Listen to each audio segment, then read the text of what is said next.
بسم اللہ الرحمن الرحیم، اللہ کے نام سے جو رحمان اور رحیم ہے۔ بسم اللہ الرحمن الرحیم، اللہ کے نام سے جو رحمان اور رحیم ہے۔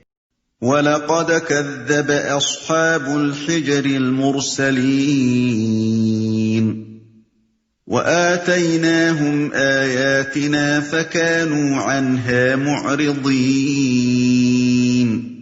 ہجر کے لوگ بھی رسولوں کی تکذیب کر چکے ہیں، ہم نے اپنی آیات ان کے پاس بھیجیں، اپنی نشانیاں ان کو دکھائیں، مگر وہ سب کو نظر انداز ہی کرتے رہے۔ ہجر کے لوگ یہ قوم سمود کا مرکزی شہر تھا۔ اس کے کھنڈر مدینہ کے شمال مغرب میں موجودہ شہر العلا سے چند میل کے فاصلے پر واقع ہیں۔ مدینہ سے تبوک جاتے ہوئے یہ مقام شاہراہ عام پر ملتا ہے اور قافلے اس وادی میں سے ہو کر گزرتے ہیں، مگر نبی صلی اللہ علیہ وسلم کی ہدایت کے مطابق کوئی یہاں قیام نہیں کرتا۔ 8ویں صدی ہجری میں ابن بطوطہ حج کو جاتے ہوئے یہاں پہنچا تھا۔ وہ لکھتا ہے کہ یہاں سرخ رنگ کے پہاڑوں میں قوم سمود کی عمارتیں موجود ہیں جو انہوں نے چٹانوں کو تراش تراش کر ان کے اندر بنائی تھیں۔ ان کے نقش و نگار اس وقت تک ایسے تازہ ہیں جیسے آج بنائے گئے ہوں۔ ان مکانات میں اب بھی سڑی گلی انسانی ہڈیاں پڑی ہوئی ملتی ہیں۔ وَكَانُوا يَنْحِتُونَ مِنَ الْجِبَالِ بُيُوتًا آمِنِينَ۔ وہ پہاڑ تراش تراش کر مکان بناتے تھے اور اپنی جگہ بالکل بے خوف اور مطمئن تھے۔ فَأَخَذَتْهُمُ الصَّيْحَةُ مُصْبِحِينَ فَمَا أَغْنَى عَنْهُمْ مَا كَانُوا يَكْسِبُونَ۔ آخر کار ایک زبردست دھماکے نے ان کو صبح ہوتے آ لیا اور ان کی کمائی ان کے کچھ کام نہ آئی۔ یعنی ان کے وہ سنگین مکانات جو انہوں نے پہاڑوں کو تراش تراش کر ان کے اندر بنائے تھے، ان کی کچھ بھی حفاظت نہ کر سکے۔ وَمَا خَلَقْنَا السَّمَاوَاتِ وَالْأَرْضَ وَمَا بَيْنَهُمَا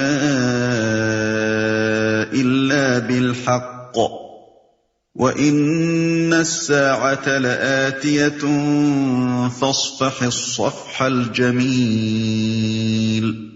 ہم نے زمین اور آسمان کو اور ان کی سب موجودات کو حق کے سوا کسی اور بنیاد پر خلق نہیں کیا ہے، اور فیصلے کی گھڑی یقیناً آنے والی ہے۔ پس اے محمد، تم ان لوگوں کی بےہودگیوں پر شریفانہ درگزر سے کام لو، کسی اور بنیاد پر خلق نہیں کیا ہے۔ یہ بات نبی صلی اللہ علیہ وسلم کی تذکیر و تسلی کے لیے فرمائی جا رہی ہے۔ مطلب یہ ہے کہ اس وقت بظاہر باطل کا جو غلبہ تم دیکھ رہے ہو اور حق کے راستے میں جن مشکلات اور مصائب سے تمہیں سابقہ پیش آ رہا ہے، اس سے گھبراؤ نہیں۔ یہ ایک عارضی کیفیت ہے، مستقل اور دائمی حالت نہیں ہے، اس لیے کہ زمین و آسمان کا یہ پورا نظام حق پر تعمیر ہوا ہے، نہ کہ باطل پر۔ کائنات کی فطرت حق کے ساتھ مناسبت رکھتی ہے، نہ کہ باطل کے ساتھ۔ لہذا یہاں اگر قیام و دوام ہے تو حق کے لیے ہے، نہ کہ باطل کے لیے۔ ان ربک هو الخلاق العلیم۔ یقیناً تمہارا رب سب کا خالق ہے اور سب کچھ جانتا ہے۔ یعنی خالق ہونے کی حیثیت سے وہ اپنی مخلوق پر کامل غلبہ و تسلط رکھتا ہے۔ کسی مخلوق کی یہ طاقت نہیں ہے کہ اس کی گرفت سے بچ سکے، اور اس کے ساتھ وہ پوری طرح باخبر بھی ہے۔ جو کچھ ان لوگوں کی اصلاح کے لیے تم کر رہے ہو، اسے بھی وہ جانتا ہے، اور جن ہتھ کنڈوں سے یہ تمہاری صحیح اصلاح کو ناکام بنانے کی کوشش کر رہے ہیں، ان کا بھی اسے علم ہے۔ لہذا تمہیں گھبرانے اور بے صبر ہونے کی کوئی ضرورت نہیں، مطمئن رہو کہ وقت آنے پر ٹھیک ٹھیک انصاف کے مطابق فیصلہ چکا دیا جائے گا۔ وَلَقَدْ آتَيْنَاكَ سَبْعًا مِّنَ الْمَثَانِي وَالْقُرْآنَ الْعَظِيمَ۔ ہم نے تم کو 7 ایسی آیات دے رکھی ہیں جو بار بار دہرائی جانے کے لائق ہیں، اور تمہیں قرآن عظیم عطا کیا ہے، بار بار دہرائی جانے کے لائق ہیں۔ یعنی سورہ فاتحہ کی آیات۔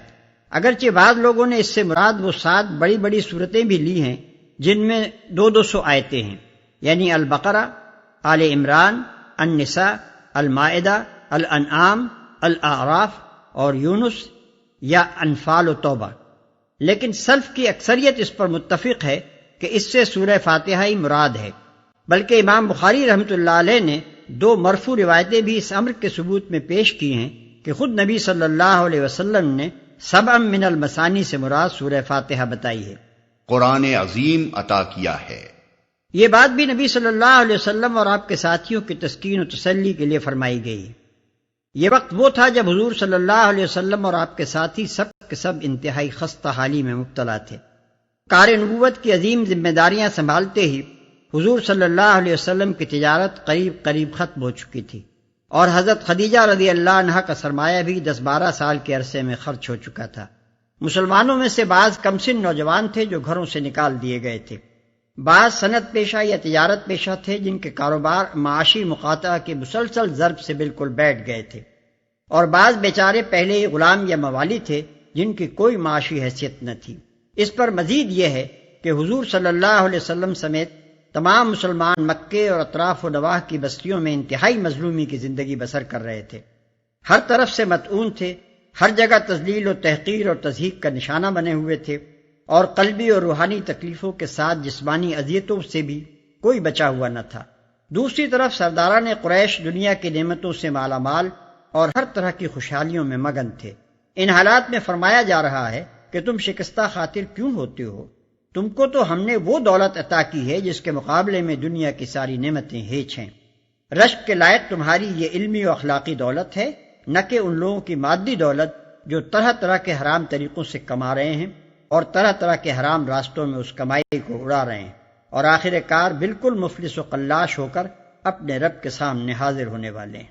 لا تمدن عينيك إلى ما متعنا به أزواجا منهم ولا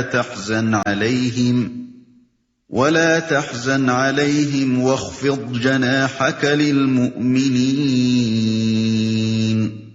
تم اس متاع دنیا کی طرف آنکھ اٹھا کر نہ دیکھو جو ہم نے ان میں سے مختلف قسم کے لوگوں کو دے رکھی ہے، اور نہ ان کے حال پر اپنا دل کڑھاؤ، انہیں چھوڑ کر ایمان لانے والوں کی طرف جھکو، اور نہ ان کے حال پر اپنا دل کڑھاؤ، یعنی ان کے اس حال پر نہ کڑھو کہ اپنے خیرخواہ کو اپنا دشمن سمجھ رہے ہیں، اپنی گمراہیوں اور اخلاقی خرابیوں کو اپنی خوبیاں سمجھے بیٹھے ہیں، خود اس راستے پر جا رہے ہیں اور اپنی ساری قوم کو اس پر لیے جا رہے ہیں جس کا یقینی انجام ہلاکت ہے، اور جو شخص انہیں سلامتی کی راہ دکھا رہا ہے اس کی صحیح اصلاح کو ناکام بنانے کے لیے ایڑی چوٹی کا زور صرف کیے ڈالتے ہیں۔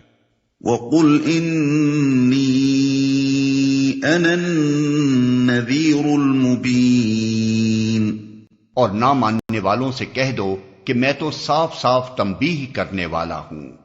كَمَا أَنزَلْنَا عَلَى الْمُقْتَسِمِينَ الذين جعلوا القرآن عضين، یہ اسی طرح کی تنبیہ ہے جیسی ہم نے ان تفرقہ پردازوں کی طرف بھیجی تھی جنہوں نے اپنے قرآن کو ٹکڑے ٹکڑے کر ڈالا ہے۔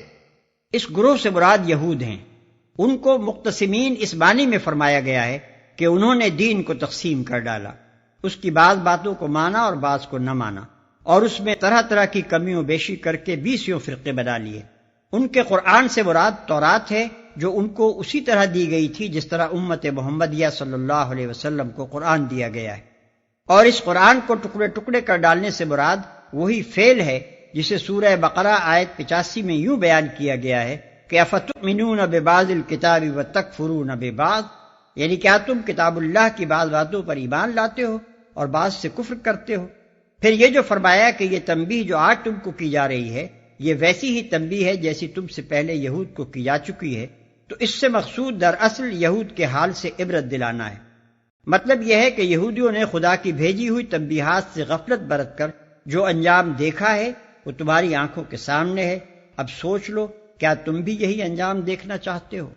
فَوَرَبِّكَ لَنَسْأَلَنَّهُمْ أَجْمَعِينَ عَمَّا كَانُوا يَعْمَلُونَ، تو قسم ہے تیرے رب کی ہم ضرور ان سب سے پوچھیں گے کہ تم کیا کرتے رہے ہو۔ فَاصْدَعْ بِمَا تُؤْمَرُ وَأَعْرِضْ عَنِ الْمُشْرِكِينَ، بس اے نبی، جس چیز کا تمہیں حکم دیا جا رہا ہے اسے ہانکے پکارے کہہ دو اور شرک کرنے والوں کی ذرا پرواہ نہ کرو۔ إنا كفيناك المستهزئين الذين يجعلون مع الله إلها آخر فسوف يعلمون۔ تمہاری طرف سے ہم ان مذاق اڑانے والوں کی خبر لینے کے لیے کافی ہیں جو اللہ کے ساتھ کسی اور کو بھی خدا قرار دیتے ہیں، ان قریب انہیں معلوم ہو جائے گا۔ وَلَقَدْ نَعْلَمُ أَنَّكَ يَضِيقُ صَدْرُكَ بِمَا يَقُولُونَ فَسَبِّحْ بِحَمْدِ رَبِّكَ وَكُن مِّنَ السَّاجِدِينَ وَاعْبُدْ رَبَّكَ حَتَّى يَأْتِيَكَ الْيَقِينُ۔ ہمیں معلوم ہے کہ جو باتیں یہ لوگ تم پر بناتے ہیں ان سے تمہارے دل کو سخت کوفت ہوتی ہے۔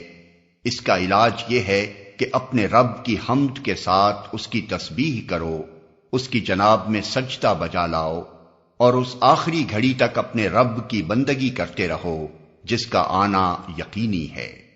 یعنی تبلیغ حق اور دعوت اصلاح کی کوششوں میں جن تکلیفوں اور مصیبتوں سے تم کو سابقہ پیش آتا ہے، ان کے مقابلے کی طاقت اگر تمہیں مل سکتی ہے تو صرف نماز اور بندگی رب پر استقامت سے مل سکتی ہے۔ یہی چیز تمہیں تسلی بھی دے گی، تم میں صبر بھی پیدا کرے گی، تمہارا حوصلہ بھی بڑھائے گی، اور تم کو اس قابل بھی بنا دے گی کہ دنیا بھر کی گالیوں اور مذمتوں اور مزاحمتوں کے مقابلے میں اس خدمت پر ڈٹے رہو جس کی انجام